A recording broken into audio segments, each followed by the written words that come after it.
তাজমহল নামটা শুনলেই চোখের সামনে ভেসে ওঠে শ্বেত পাথরের এক বিশাল সৌধ। কিন্তু এটা কি শুধুই একটা স্থাপত্য?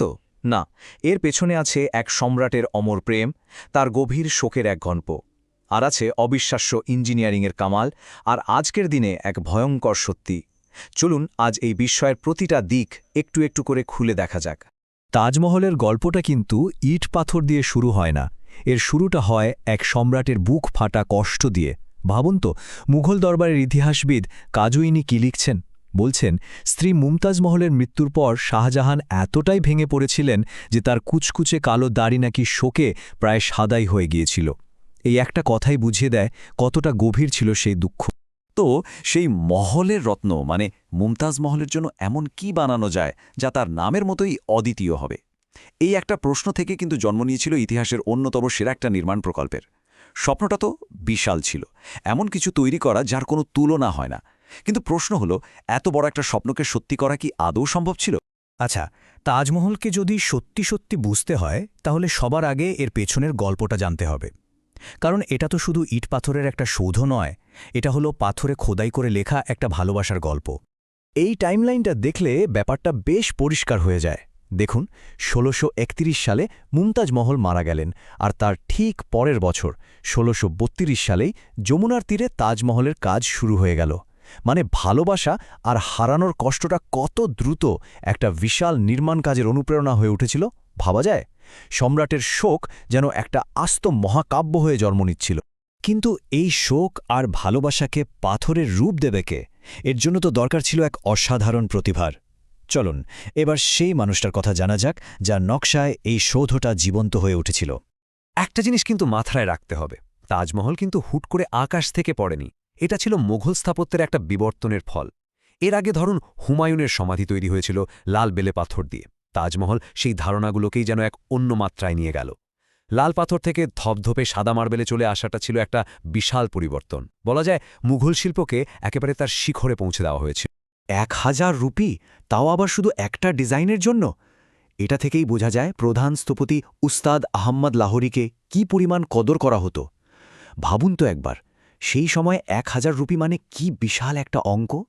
আসলে এটা ছিল লাহোরীর প্রতিভার প্রতি সম্রাটের তরফ থেকে একটা বিরাট সম্মান।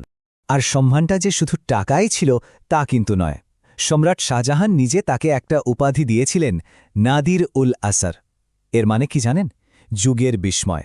মানে লাহোরীর কাজকে শুধু একটা বিল্ডিং হিসেবে দেখা হয়নি, এটাকে সেই সময়ের একটা জলজন্ত আশ্চর্য বলে মনে করা হতো। তাজমহলের ডিজাইনটা কিন্তু শুধু দেখতে সুন্দর করার জন্য করা হয়নি, এর পেছনে একটা গভীর ভাবনা ছিল। উদ্দেশ্যটা ছিল পৃথিবীতে যেন স্বর্গের একটা ছোট্ট প্রতিচ্ছবি, একটা ব্লুপ্রিন্ট তৈরি করা যায়। এই যে ৪ বাগ বা ৪ অংশের বাগান, এটা কিন্তু শুধু সাজানোর জন্য নয়, এর একটা গভীর আধ্যাত্মিক অর্থ আছে। কোরআনে বলা জান্নাতের ৪টে নদীর পানি, দুধ, মদ আর মধুর প্রতীক হিসেবে এটাকে বানানো হয়েছে। মানে পুরো নকশাটাই এমনভাবে করা হয়েছে যাতে মনে হয় স্বর্গের একটা বাগান যেন মাটিতে নেমে এসেছে। কিন্তু একটা বড় সমস্যা ছিল, যমুনার পাড়টা ছিল বালির। ওর ওপর এত ভারী একটা মার্বেলের সৌধ দাঁড় করানো তো সহজ কথা না। মুঘল ইঞ্জিনিয়াররা তখন কি করলেন? তারা একটা দারুণ বুদ্ধি বের করলেন।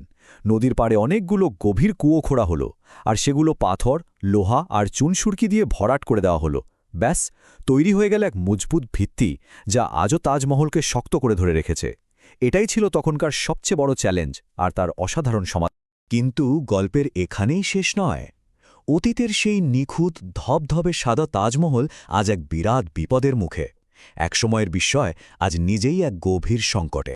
বহু বছর ধরে তাজমহলের একটা ম্যাজিক ছিল। জানেন কি সেটা? এটার রং বদলাত। সকালে দেখতেন একরকম গোলাপি আভা, দুপুরে ধবধবে সাদা, আর চাঁদের আলোয় রাতে হয়ে যেত সোনালি। আলোর সাথে সাথে এর মার্বেলের রঙও বদলে যেত। কি দারুণ একটা দৃশ্য, ভাবুন তো। কিন্তু আজকের দিনের সেই ম্যাজিকটা হারিয়ে গেছে। এখন তাজমহলকে দেখলে মনে হয় এর উপর একটা স্থায়ী হলদে বাদামি আস্তরণ পড়ে গেছে। দুঃখের বিষয় হল, আধুনিক দূষণের সেই আসল রূপটাই কেড়ে নিয়েছে। এর পেছনে আসল দোষী কে? মূলত দুটো জিনিস: কলকারখানার ধোঁয়া থেকে হওয়া বায়ু দূষণ আর মরে যাওয়া যমুনা নদী। একদিকে সালফার ডাইঅক্সাইড অ্যাসিড বৃষ্টির মতো মার্বেলটাকে হলুদ করে দিচ্ছে, অন্যদিকে যমুনার দূষিত পানি থেকে আসছে হাইড্রোজেন সালফাইড আর এক ধরনের পোকা, যারা এর গায়ে সবুজ আর কালো ছোপ ছোপ দাগ তৈরি করছে। শুধু তাই নয়, বিপদ আরও আছে। আগ্রার মাটির নিচের জলস্তর নেমে যাচ্ছে, যার ফলে তাজমহলের কাঠের ভিত দুর্বল হয়ে পড়তে পারে। তার ওপর এর আশেপাশে যেমন খুশি বাড়িঘর তৈরি হচ্ছে, আবর্জনা পোড়ানো হচ্ছে, সব মিলিয়ে পরিস্থিতিটা আরও খারাপ হচ্ছে। এই যে এত ক্ষতি, এর বিরুদ্ধেই শুরু হয়েছে এক লম্বা লড়াই। কয়েক দশক ধরে চলছে এই আইকনিক স্থাপত্যকে বাঁচানোর চেষ্টা।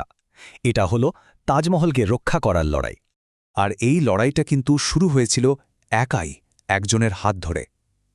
১৯৮৪ সালে MC মেহতা নামে একজন পরিবেশ কর্মী পুরো ব্যাপারটা ভারতের সুপ্রিম কোর্টে নিয়ে যান। ভাবুন, একজনের শুরু করা সেই আইনি লড়াই আজও চলছে ৩ দশকেরও বেশি সময় ধরে।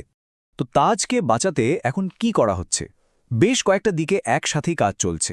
যেমন ধরুন, মার্বেল পরিষ্কার করার জন্য একটা বিশেষ মাটির প্রলেপ বা ফেস প্যাক ব্যবহার করা হচ্ছে। আবার যমুনা নদীকে বাঁচানোর চেষ্টা চলছে, আর আগ্রায় দূষণ কমাতে ইলেকট্রিক গাড়িও নামানো হয়েছে। কিন্তু কাজে এত ঢিলেমি দেখে ভারতের সুপ্রিম কোর্ট একসময় চরম একটা কথা বলে দিল। সরকারকে সাফ জানিয়ে দেওয়া হলো, হয় তাজমহলকে ঠিক করুন, না হলে ভেঙে ফেলুন। এই একটা কথাই বুঝিয়ে দেয় যে পরিস্থিতি কতটা গুরুতর। এর থেকে বড় হুঁশিয়ারি আর কি হতে পারে? আর এখানেই একটা খুব বড় প্রশ্ন এসে দাঁড়ায়, যে সৌধটা বানানো হয়েছিল চিরকাল টিকে থাকার জন্য, অনন্ত এক ভালোবাসার প্রতীক হিসেবে, সেটাই আজ শেষ হয়ে যাওয়ার মুখে।